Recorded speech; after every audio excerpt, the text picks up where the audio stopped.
त्रिशूल एजुकेशन में आपका स्वागत है। मैं हूं विनोद मियां। इस टॉपिक में मैं आपको बताने वाला हूं कि आगम को तालिका और रेखा चित्र की सहायता से किस प्रकार से दर्शा सकते हैं। यह जो टॉपिक है यह मैंने दो भागों में बांट रखा है। पहला वाला पार्ट मैं आपको बता चुका हूं और यह इस टॉपिक का दूसरा पार्ट है। यदि आपने पहला पार्ट नहीं देखा है तो प्लीज उसको देख लीजिए और उसके बाद इस पार्ट को देखिए। तो टॉपिक बोर्ड पर वही है जो कि पार्ट नंबर 1 का था कि आगम, आय या संप्राप्ति, तीनों का मीनिंग क्या है, एक ही है। पिछले वाले वीडियो का सच्चे बता देते हैं कि जो आगम की धारणाएं हैं फर्म के संदर्भ में वह 3 है। कुल आगम TR शॉर्ट में कहते हैं, औसत आगम शॉर्ट में AR कहते हैं और तीसरा है सीमांत आगम जिसे शॉर्ट में MR कहते हैं, और टोटल रेवेन्यू, एवरेज रेवेन्यू और मार्जिनल रेवेन्यू। तो जो फर्म है वह अपनी आय किस प्रकार से प्राप्त करती है, इसको अर्थशास्त्रियों ने इस प्रकार 3 अवधारणाओं के अंतर्गत उसकी व्याख्या की है। तो जो फर्म है वो अपनी आय विभिन्न प्रकार की वस्तुओं को बेचकर प्राप्त करती है। तो विभिन्न प्रकार की फर्में होती हैं, चाहे वो चूड़ी बनाने वाली फर्म है, चाहे बंद बिस्कुट बनाने वाली फैक्ट्री है या फर्म है, और चाहे वो जूते बनाने वाली फर्म है, कपड़े बनाने वाली फर्म है, चाहे वो आटे बनाने वाली मिल है। तो जितने भी फर्में होती हैं वो अपनी वस्तुओं का विक्रय करके ही क्या करती हैं, आय या आगम प्राप्त करती हैं। तो यहाँ पर जो आपको बताया जा रहा है, यहाँ पर किसी व्यक्ति विशेष की आय को नहीं बताया जा रहा है। यहाँ पर मैं आपको जो बतला रहा हूँ वह फर्म की आय को बतला रहा हूँ, फर्म की आगम को बतला रहा हूँ, फर्म की संप्राप्ति को बतला रहा हूँ। तो देखिए तालिका के द्वारा किस प्रकार से दर्शाया जाएगा। तालिका में आप क्या करेंगे कि माना कोई फर्म है और वह बिस्कुट बनाने वाली है। क्या बनाने वाली है? बिस्कुट बनाने वाली है। तो उसका तालिका पर किस प्रकार से प्रेजेंटेशन किया जाएगा, तो इसके लिए क्या करेंगे आप 1 2 3 4 और 5 कॉलम बना लेंगे। पहले कॉलम में लिखेंगे P, उसके नीचे होगी कीमत, Q फॉर क्वांटिटी, मात्रा लिखेंगे। तीसरे कॉलम में लिखेंगे कुल आगम, शॉर्ट में TR, टोटल रेवेन्यू, ठीक है, किस में, रुपये में, ठीक है। और औसत आगम लिखेंगे अगले कॉलम में AR, शॉर्ट में एवरेज रेवेन्यू, किस में, रुपये में प्राप्त होगा। और सीमांत आगम, मार्जिनल रेवेन्यू, फर्म को क्या होगा, रुपीज में प्राप्त होगा। तो इस प्रकार से आप 1 से लेकर 1 2 3 4 और 5 कॉलम सबसे पहले तैयार कर लेंगे, तालिका बना लेंगे। तो आपने क्या करना है, ये P फॉर ए प्राइस, आप क्या करेंगे, प्राइस जैसे मैंने यहाँ पे लिखा हुआ है, प्राइस आप घटते क्रम में लिखेंगे, ठीक है। और जो क्वांटिटी है, जो बिस्कुट बेचने वाली फर्म है, और मानवा तो पहला जो बिस्किट का पैकेट है, ठीक है, वह बेचना शुरू करती है 1 2 3 4 5 6 8 तक, इस प्रकार से बढ़ते हुए क्रम में लिखेंगे। ओके, तो 2 चीजें यहाँ पे आपने करनी है और उसके बाद अन्य चीजें यहाँ पे आप देखेंगे कि उनको किस प्रकार से हल किया जाता है। तो आपने कीमत को घटते क्रम में क्यों लिखना है, क्योंकि मांग का नियम क्या कहता है कि जैसे जैसे किसी वस्तु की कीमत कम होती है तो उसकी मांग बढ़ती है। ओके, और फर्म के संदर्भ में देखें तो फर्म भी क्या करेगी कि जैसे जैसे कीमत घटेगी तभी वो भी समझती है कि उसकी वस्तु की मांग, बिस्कुट की मांग क्या होगी, बढ़ेगी। ओके, इस प्रकार से देखिए कि जब कीमत बिस्कुट के एक पैकेट की 10 रुपया है तो उसमें केवल एक पैकेट की मांग हो रही है। ओके, लेकिन जब कीमत घटकर 3 रुपये हो गई तो बिस्किट क्या हो गया, 8 पैकेट की मांग हो रही है। तो कीमत कम होने से क्या हो रहा है, मांग बढ़ रही है। और दूसरा क्या हो रहा है कि कीमत घटने से फर्म की बेची जाने वाली जो मात्रा है वह बढ़ रही है। तो जब बेची जाने वाली मात्रा उसकी बढ़ेगी तो उसकी इनकम भी क्या होगी, बढ़ेगी, ठीक है। अगला है कि फर्म को अपनी वस्तुओं को ज्यादा से ज्यादा बेचना है तो उसको कीमत क्या करना पड़ेगा, कम करना पड़ेगा। ओके, तो यहाँ पे देखिए कुल आगम को कैसे निकाला जाएगा। तो कुल आगम को निकालने के लिए आपने क्या करना है, P गुणा Q, P इंटू Q, अर्थात ये P है और ये Q है। तो इन दोनों को आपस में क्या करना है, गुणा करना है। और यहाँ पे आ गया 0, ठीक है। 11 को यदि हम 0 से गुणा करेंगे तो 0 आता है। इस प्रकार से 10 को 1 से गुणा करेंगे तो आपका 10 आ गया। 9 को 2 से गुणा करेंगे, 9 दूने 18 आ गया। 8 को 3 से गुणा करेंगे, 8 तिया 24। इस प्रकार 7 चौको 28, 6 पंजे 30, और इस प्रकार 5 छक्का 30, इस प्रकार से 7 चक्कू 28 और 8 तिया 24। तो इस प्रकार से एक फर्म की यह क्या हो गई, कुल आगम हो गया, यह कुल आय हो गई। ये आय उसको कहां से प्राप्त हो रही है, वस्तुओं को बेचकर। जैसे मैंने कहा कि वो बिस्कुट बेच रही है कि पहला पैकेट भेजा उसने, कितना मिला 10 रुपया, दूसरा पैकेट बेचा, 2 पैकेट बेचे 18, 3 पैकेट बेचे 24 और 8 पैकेट बेचे तो 24 रुपया उसको प्राप्त हो रहे हैं। इस प्रकार से टोटल आगम या टोटल रेवेन्यू कैसे निकाला जाएगा, इन दोनों को अर्थात कीमत और मात्रा को गुणा कर देंगे तो आसानी से ये अलग अलग निकल आएगा। अब बात आती है औसत आगम की, कि औसत आगम कैसे निकाला जाएगा। तो औसत आगम निकालने के लिए क्या करते हैं कि जो टी आ रही है, टोटल रेवेन्यू जो अलग अलग निकल के आ रही है यहां तक, तो इसमें क्या करना है, क्यू क्वांटिटी या बेची गई मात्रा का भाग देना है। तो बेची गई मात्राएं कौन सी है, ये है 1 से लेकर 0 से लेकर और 8 तक, ठीक है। तो पहला है 0, तो 0 के बदले तो 0 ही प्राप्त होगा, अर्थात कीमत तो दे रखी है लेकिन बेची जाने वाली मात्रा, बिस्कुट जब आप बेचेंगे नहीं तो आपको रुपीज कहां से प्राप्त होगा, इसलिए औसत आगम में भी 0 आएगा और यहाँ भी 0 ही आएगा। अब बात आती है कि औसत निकालने के लिए हमने कहा T R divided by Q, ठीक, क्या करना है, टोटल रेवेन्यू में बेची गई मात्रा का भाग देना है। ओके, कैसे देना है, यह है बेची गई मात्रा। ओके, ये सब बेची गई मात्राएं हैं। तो यहाँ पे देखिए 1 का भाग 10 में देंगे, ओके, तो ये हो गया 10। 2 का भाग क्या करना है, 18 में देना है, तो ये हो गया 9 दूनी 18। इसी प्रकार से 3 का भाग इसमें देना है, तो 8 तिया 24 प्रकार से निकाला जा रहा है। और इसी प्रकार से 4 का भाग किसमें देना है, 28 में देना है, तो ये हो जाएगा 7 चक्कू 28, ठीक है। 5 का भाग 30 में देना है 6, जिसके बाद 6 का भाग 30 में देना है, 6 पंजे 30, 7 का भाग 28 में देना है, 7 चौको 28 और 8 का भाग 24 में देना है, तो 8 तिया 24। तो इस प्रकार से औसत आगम हमारा अलग अलग निकल कर आ गया कि 8 वहां जो 8 बिस्कुट के पैकेट बेचे तो औसत आगम है 3, 4 बिस्कुट के पैकेट बेचे, औसत आगम कितना है फर्म का 7। इसके साथ ही देखिए जो औसत आगम है यह कीमत के बराबर ही होता है। जैसे यहाँ पे कीमत दे रखी है उसी क्रम में चल रहा है, देखिए 10, 9, 7, अर्थात जो औसत आगम है वह कीमत को भी दर्शाता है या कीमत के ही बराबर होता है। इस प्रकार से आप क्या करेंगे, आसानी से औसत आगम को निकाल सकते हैं। अब आता है कि सीमांत आगम को या मार्जिनल रेवेन्यू को हम किस प्रकार से कैलकुलेट करेंगे। इसको कैलकुलेट करने के लिए क्या करेंगे कि MR is equal to TRN minus TRN-1, ये वाला फॉर्मूला हमने यूज करना है। तो 0 तो यहाँ पहले ही उतर चुका है, तो MR निकालने के लिए हमने यहाँ TR पे नजर डालनी है। ओके, पहले पे 0, दूसरे नंबर पे क्या आएगा कि 10 को हम सीधे यहाँ 10 को सीधे उतार देंगे। अब अगली बात आती है, अब करना है काम कि हमने 18 में से 10 घटाना है, तो 18 में से 10 घटा देंगे तो कितना बचता है, 8 बचता है। उसके बाद 24 में से 8 घटाना है तो उसके बाद आता है 6, ठीक है। 28 में से 4 घटाना है और इस प्रकार से 4, 30 में से 28 घटाना है 2, 30 में से 30 गया 0। उसके बाद देखिए 28 छोटी संख्या है और 30 बड़ी संख्या है, तो जब भी छोटी संख्या से बड़ी संख्या को घटाया जाता है तो उसके आगे माइनस लगता है। तो इस प्रकार से 28 में से 30 गया, तो इस प्रकार से -2।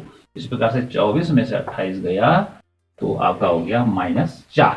तो इस प्रकार से हमने यहाँ पे क्या ज्ञात कर लिया, TR, AR और MR। इस प्रकार से यदि आप एक को निकालना सीख गए तो उसी रीति के अनुसार, उसी मेथड के अनुसार अन्य को भी क्या करना है, आपने कैलकुलेट या ज्ञात करना है। ये तो बात हो गई तालिका की। जो ये तालिका है फर्म के लिए हमने एक काल्पनिक तालिका बनाई है जिसमें ये बताया जा रहा है कुल आगम कैसे निकाला जाएगा, औसत आगम कैसे निकाला जाएगा और सीमांत आगम कैसे निकाला जाएगा। इस तालिका की सहायता से हम इसको रेखा चित्र पर दर्शाएंगे। अर्थात टेबल बन गई और इस टेबल के बाद या तालिका के बाद इसको रेखा चित्र पर दर्शाना है, तभी जाके जो हमारा क्वेश्चन है कि आगम किसे कहते हैं, उसकी कौन कौन सी अवधारणाएं हैं, तालिका और उसके बाद रेखा चित्र, तभी जाके हमारा जो पूरा का पूरा उत्तर है वो क्या होगा, कंप्लीट होगा। तो रेखा चित्र पर दर्शाने के लिए क्या करेंगे हम कि 2 एक्सिस हम क्या करेंगे, ड्रॉ करेंगे। इस प्रकार से देखिए, ये 2 लाइनें हो गई, यहाँ पे लिखना है हमने y, यहाँ पे लिखना है हमने o और यहाँ पे लिखना है x। इस प्रकार से देखिए, ये तो हमारी पड़ी वाली लाइन हो गई क्षैतिज अक्ष, और जो खड़ी वाली रेखा है इसे ऊर्ध्वाधर अक्ष कहते हैं, हॉरिजॉन्टल एक्सिस, और वर्टिकल एक्सिस। अब जो नीचे वाली अर्थात ये पड़ी वाली जो रेखा है, इस पे हमने क्या दर्शाना है, इस पे हमने दर्शाना है क्वांटिटी, ठीक है, मात्रा को। और मात्रा देखिए 0 से लेकर और 8 तक है, तो हमने क्या करना है, पटरी की सहायता से या स्केल की सहायता से बराबर दूरी लेते हुए इस रेखा को 8 बराबर भागों में बांटना है। तो 1 2 3 4 5 6 और 7 और ये 8, और इस पे लिख लेंगे 1 2 3 4 5 और ये हो गया 6, ये हो गया 7 और ये हो गया 8। इस प्रकार से क्वांटिटी हमने यहाँ पर दर्शा दी है, मात्रा को दर्शा दिया है पड़ी वाली या हॉरिजॉन्टल एक्सिस पर। अब बात आती है कुल आगम, जो टोटल रेवेन्यू है, इसको दर्शाना हमने किस पे, इस y वाले एक्सिस पर, खड़ी वाली रेखा पे दर्शाना है। तो यहाँ पे हमने नजर डालनी है कि सबसे छोटी संख्या कौन सी है। सबसे छोटी संख्या यहाँ पे दे रखी है 10 और अधिकतम संख्या है 30। ओके, तो 10 से लेकर और 30 के बीच सारी की संख्या हमारी आ जाती है। इसलिए हमने क्या करना है, सुविधा के लिए इसको हम 4 4 अर्थात 4 कम 4, 4 दूना 8, 4 तीन 12, 4 चौको 16, 4 पंजे 20, 4 छक्का 24, 4 7 28 और 4 8 32। तो 4 हो गया 8, 4 कम 4, 4 दूना 8, 4 तीन 12, 4 चौको 16, 4 पंजे 20, 4 छक्का 24, 4 7 28 और 4 8 32। तो इस प्रकार से देखिए 1 सेंटीमीटर पर हमने क्या कर दिया, 4 रुपीज को दिखा दिया, ठीक है। इसी प्रकार से 2 सेंटीमीटर पर 8 रुपए को दिखा दिया। इसी प्रकार से 3 सेंटीमीटर पर 4 5 6 7 8, इस प्रकार से हमने इसको दर्शा दिया है। और इस y एक्सिस का जो टाइटल होगा वो होगा आगम, अर्थात जो फर्म वस्तुओं को बेचकर प्राप्त कर रही है उसको इस पे दर्शाया जाएगा। इसको कि संप्राप्ति भी कहते हैं। इंटर की जो माइक्रो इकोनॉमिक्स है उसमें आगम आय के स्थान पर संप्राप्ति का प्रयोग किया गया है, क्योंकि जितने भी प्रश्न बनते हैं, चाहे वो कॉम्पिटिटिव एग्जाम है या अन्य एग्जाम भी होते हैं, तो उसमें क्या होता है, किसी प्रकार के डिफिकल्ट शब्दों का प्रयोग किया जाता है। और हम क्या पढ़ते हैं किताबों में, अक्सर आगम और या आय, ठीक है। इसलिए संप्राप्ति को भी जानना जरूरी है, लेकिन इसके साथ साथ इंग्लिश को भी जान लें तो इंग्लिश में उसको रेवेन्यू ही कहते हैं, चाहे संप्राप्ति कहें, चाहे आय कहें और चाहे हम आगम कहें, तीनों का मीनिंग क्या है, एक ही है। अब हमने इसको यहाँ 4-4 सेंटीमीटर के अंतर पर दर्शा दिया है। अब क्या करना है, सबसे पहले हम इसी को दर्शाएंगे, ठीक है, टी आर को। तो देखिए टी आर क्या है, 0 पर 0 है, तो 0 यहाँ 0 है तो यहाँ 0 रहेगा। अब देखते हैं 1 से स्टार्ट करते हैं। ओके, 1 पे कितना है, 10 है, ये 1 है। ओके, 8 और यहाँ पे आधा कर लेते हैं, ठीक है, इसका भी आधा, इसका भी आधा, इसका भी आधा, इसका भी आधा और इसका भी आधा, ठीक है, और इसका भी हमने आधा कर दिया। तो इसका मीनिंग क्या हुआ, इसका भी हम आधा कर देते हैं। इसका मीनिंग ये हो गया कि यहाँ पर 2 होगा और 2 दूनी 4, फिर 2 6 2 8, ठीक है, क्योंकि 12 और 8 के बीच 4 का अंतर है। तो 4 में यदि हम 2 का भाग देंगे तो 2 आ जाएगा, इसलिए यहाँ पे 8 और 2 10 और 2 12 इस प्रकार से आ जाएगा। तो देखिए एक पर कितना है 10। आपने क्या करना है, यहाँ से और यहाँ पर ठीक इसकी सीध में इसके लेते हुए एक पॉइंट यहाँ पे लगाना है। ठीक है, दूसरे पे देखना है, दूसरे पे कितना है 18 है। ओके 18 है तो 2 पे ले लेंगे हम, कहाँ, इसके ठीक ऊपर जाएंगे और 2 पे यहाँ पे 18 पे एक पॉइंट लेना है। ठीक है, उसके बाद 3 पे जाना है और 3 पे है 24, ये है हमारा 3 और ये हमारा है 24। ओके 24 यहाँ पे है तो एक पॉइंट यहाँ पे लगा देना है। उसके बाद जाना है चौथे नंबर पे, अर्थात चौथी मात्रा पे, उस पे है 28। ओके तो ये चौथा है, चौथे के ऊपर जाना है, इधर से हमने स्केल लेनी है और यहाँ पे एक पॉइंट और लगा देना, ठीक 4 के ऊपर। ठीक है, उसके बाद आता है 5, 5 के सामने है 30, तो ये 5 है और यहाँ पे आ गया 30। ठीक है, 28 और 2 30 किया। इसके बाद यहाँ पे जाके हमने कितने में, 5वें में 30 करना है, तो 5वें पे हमारा 30 आ गया। उसके बाद हमारा 6वें पे जाना है, तो 6वें पर भी कितना है, 6 नंबर पे भी 30 है। ओके तो यहाँ पर भी हम इसको 30 कर देंगे, ठीक इसके सीध में। और जो 7वां है उस पे है 28, 28, तो ये 7वां है और ये हमारा 28, तो यहाँ से जाना है सीधे और 7वें की सीध में। ठीक है, आपने तो स्केल की सहायता से बनाना है इसलिए आप सीधे बना लेंगे। और अंतिम है 8वें के सामने है 24। ओके तो ये 24 है, ये 8 है, तो 8 के सामने हमारा 24 आ जाएगा इस प्रकार से। ठीक है, तो अब क्या करना है, 1 2 3 4 5 6 7 8, ये 8 हमारे पास क्या हो गए, पॉइंट हो गए। इन पॉइंटों को हमने सीधे एक रेखा की सहायता से इस प्रकार से मिलाते चले जाना है। ओके तो इस प्रकार से जो हमारा एक कर्व बन गया इसको कहेंगे TR, या हिंदी में कहेंगे कुल आगम का ये कर्व हमारा तैयार हो गया है। अब इसके बाद क्या करना है, औसत आगम का बनाना है। तो औसत आगम पे देखिए, पहली मात्रा अर्थात पहला बिस्कुट का पैकेट जब भेजा जा रहा है तो उस समय भी क्या है, औसत आगम 10 है, इसलिए पॉइंट सबका इसका भी यहीं पे रहेगा। ठीक है, दूसरी मात्रा भेजने पे कितना हो जा रहा है 9। ओके तो ये है दूसरा, तो 8 से थोड़ा नीचे चलेंगे और यहाँ पे हमारा नहीं 8 से थोड़ा ऊपर चलेंगे और हमारा यहाँ पे 9 आ जाएगा। ठीक है, दूसरे नंबर पे। और तीसरे नंबर पे हमारा आना है 8। ठीक है, तीसरे नंबर पर यहाँ पे हमारा आ जाएगा 8। ओके इसके ठीक सीध में। और उसके बाद है 7, उसके बाद जाना है हमने 7, तो 8 से नीचे थोड़ा और 7 आ जाएगा, 7 के नीचे 6। ठीक है, तो 6 जो हमारा है, 4 और 2 6, तो उसके बाद हमारा यहाँ पे 6वां नंबर आ गया। उसके बाद 5, ठीक है 4 से थोड़ा सा ऊपर 5, यहाँ पे इस प्रकार से 5। ओके अब आता है हमारा 4, तो 4 इसी सीध में जा रहा है, तो 4 यहाँ पे आ गया और उसके बाद 3। ओके और 3 थोड़ा इसके नीचे आ जाएगा। तो इस प्रकार से देखिए, अब हमने क्या करना है, इन बिंदुओं को फ्री हैंड से इस प्रकार से मिलाना है और इस प्रकार से जो हमारा एक कर्व तैयार हो गया ये हो जाएगा AR, ये हो गया TR और ये हो गया AR। तो इस प्रकार से एक कर्व आप क्या करेंगे, तैयार करेंगे।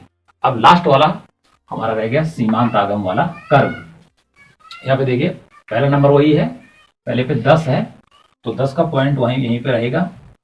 दूसरे पे है, ठीक है 8, तो 8 हमारा कहाँ पे आ जाएगा, 8 यहाँ पे है। ओके तो 8 इसके थोड़ा यहाँ पे रहेगा, इसके नीचे रहेगा। ओके उसके बाद है 6, ठीक है तीसरे नंबर पे हमारा 6 है, तो 6 हम यहाँ पे एक पॉइंट यहाँ पे लगा देंगे। उसके बाद है 4, 4 वाला पॉइंट हमारा यहाँ पे आ जाएगा। ओके उसके बाद हमारा है 2, ठीक यहाँ पे आधे पे आएगा। ठीक है यहाँ पे हमारा 2 वाला पॉइंट आ गया। उसके बाद हमारा है 0, अर्थात ये छठी इकाई पे क्या हो जा रहा है 0, अर्थात जो 6 नंबर का ये छठा 6 बिस्किट के पैकेट बेचे जा रहे हैं, तो सीमांत जो आगम है 0 हो जा रहा है, तो छठे पे 0 है, तो यहाँ क्या है 0 है, तो इसलिए यहाँ पर 0 लगा दिया जाएगा। अब थोड़ा माइनस के लिए क्या करना है, इस रेखा को थोड़ा नीचे खींचना है, क्योंकि हमने यहाँ से लेकर 4 का अंतर मान रखा है, तो यहाँ पे भी हम 4 ले लेते हैं और इसका आधा हो जाएगा 2। ओके, लेकिन माइनस में रहेगा। अब अगला देखिए, जब 7वें पे कितना है -2, तो -2 कहाँ आएगा, अब नीचे आएगा। ठीक है, इस 7 के ठीक और इसके सी में देखिए यहाँ पे आ जाएगा। ओके, और अंतिम है ये वाला -4, तो -4 कितने पे है, 8 नंबर पे है, तो 8 के ठीक नीचे आ जाएगा। ठीक है, और अब क्या करना है, इसको भी अन्य दोनों की तरह इस प्रकार से इस रेखा को यहाँ से और यहाँ तक मिलाना है। इन पॉइंट को इस पॉइंट को फिर एंड से मिलाइए। ठीक है, और इस पे लिख देंगे, इसका टाइटल क्या हो जाएगा, MR। क्या हो जाएगा, MR। तो इस प्रकार से देखिए 1 2 3 TR हो गया, AR हो गया और MR, तीनों जो हमारे वक्र हैं या कर्व हैं वो तैयार हो चुके हैं इस तालिका की सहायता से। ओके, अब यहाँ पे देखिए कि जब 6 नंबर का अर्थात 6 पैकेट बिस्किट के बेचे जा रहे हैं, ठीक है, तो उस समय कुल आगम अधिकतम है। ठीक है, यहाँ पे इसको यहाँ से नीचे मिलाएंगे, तो यहाँ पे कुल आगम क्या है, अधिकतम है। तो क्या होता है कि जब MR अर्थात सीमांत आगम 0 होता है, तो उस समय TR या टोटल रेवेन्यू अधिकतम होती है। ओके, इसी के साथ देखिए ये वाला जो कर्व है ये MR वाला है, तो यहां से लेकर और यहां तक तो ये क्या है, पॉजिटिव में चल रहा है। इसका जो ढाल है धनात्मक है, क्योंकि यहां से कुछ ना कुछ आय प्राप्त हो रही है। और जब ये 6ठे नंबर पे जाता है तो यहाँ पे हो जाता है ये 0। ओके, और इससे नीचे 7वें 8वें पे इसका ढाल जो होगा उसे बोलेंगे ऋणात्मक, अर्थात माइनस में चलेगा, नेगेटिव हो जाएगा। ओके, तो इस प्रकार से अब इस जो MR है और TR की तुलना करते हैं, तो देखते हैं कि जब TR मैक्सिमम है तो उस समय MR क्या है, 0 है। MR यहाँ पे 0 है और TR मैक्सिमम है। अगला देखिए, TR यहाँ से लेकर 5वें तक क्या है, ये से आगे भी यहाँ तक जाने तक धनात्मक है।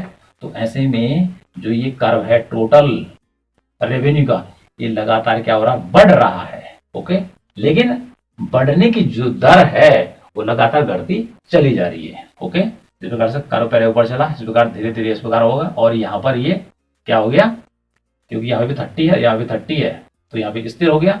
और उसके बाद 0 होने पर मार्जिनल जो रेवेन्यू है जो 0 हो जाता है, और उससे आगे भी बिक्री जारी रहती है। ठीक है, 7वें और 8वें की, तो MR क्या हो जाता है, ऋणात्मक हो जाता है 7वें और 8वें नंबर पे। तो ऐसी स्थिति में प्रभाव किसे पड़ता है, TR पे पड़ता है, तो TR भी गिरने लगता है। तो 3 बातें यहाँ पे समझिए कि जब MR अर्थात मार्जिनल रेवेन्यू 0 होता है तो TR अधिकतम होता है। दूसरा, जब TR अधिकतम होता है तो MR 0 होता है, और जब MR क्या हो जाता है, ऋणात्मक हो जाता है। ठीक है, -2 और -4 में चला जाता है, तो TR अर्थात टोटल रेवेन्यू भी क्या हो जाता है, घटने लगता है। तो इस प्रकार से इसका ये संबंध हो गया। तो इस प्रकार से आज मैंने आपको क्या बताया, यहाँ पे मैंने जो हमारा पार्ट 1 का वीडियो था उसको आगे बढ़ाते हुए तालिका और उसके बाद आपको यहाँ पे रेखा चित्र बनाना सिखाया। साथ में यहाँ पे बताया कि किस प्रकार से इसको बनाते हैं और इनमें आपस में क्या रिलेशन है। तो इस प्रकार से ये हमारा आगम या आय वाला जो टॉपिक है वह पूरा हुआ।